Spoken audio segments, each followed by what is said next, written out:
जो कोई भी भगवान शिव के इस धनुष को उठा लेगा वही सुंदर राजकुमारी का हाथ विवाह में जीतेगा। 10 सिरों और 20 भुजाओं वाला अहंकारी राक्षस राजा घमंड से भरा हुआ उस दिव्य धनुष को केवल एक उंगली से उठाने का प्रयास करता है, परंतु चाहे उसने कितनी भी कोशिश की, अब धनुष जरा भी नहीं हिला। पराजय स्वीकार करने से इनकार करते हुए उसने अपनी सारी शक्ति लगा दी।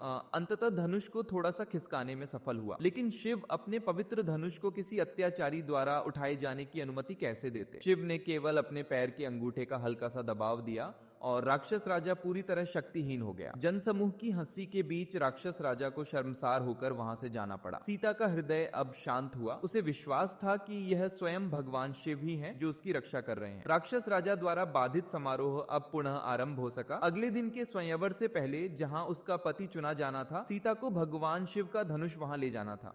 इसी बीच उसका नियत वर, जिसने अनेक परीक्षाओं को पार किया था, अंततः उसकी नगरी में प्रवेश कर चुका था। 3 अतिथियों के आगमन की खबर शीघ्र ही मिथिला नरेश के कानों तक पहुंची। राजा पहले से जानता था कि शिव के धनुष से संबंधित एक अद्भुत घटना घटने वाली है, परंतु उसे यह ध्यात नहीं था कि राम की ख्याति कितनी महान है। यदि वही उसकी पुत्री का पति बन जाए तो यह सर्वोत्तम संयोग होगा। यह सोचकर राजा ने रानी संग उन तीनों को आमंत्रित करने का निश्चय किया। यह सुनकर सीता का हृदय आनंद से भर उठा। उसे विश्वास हुआ कि यह सब शिव का ही आयोजन है, जिससे वह और राम मिल सके। उसी समय गुरु के निर्देशों का पालन करते हुए राम और उनके भ्राता मिथिला में प्रवेश कर चुके थे। उनका उद्देश्य वहां की रीति रिवाज और संस्कृति का अनुभव करना था, परंतु दैवी प्रेरणा से वहीं उनकी भेंट सीता से हुई।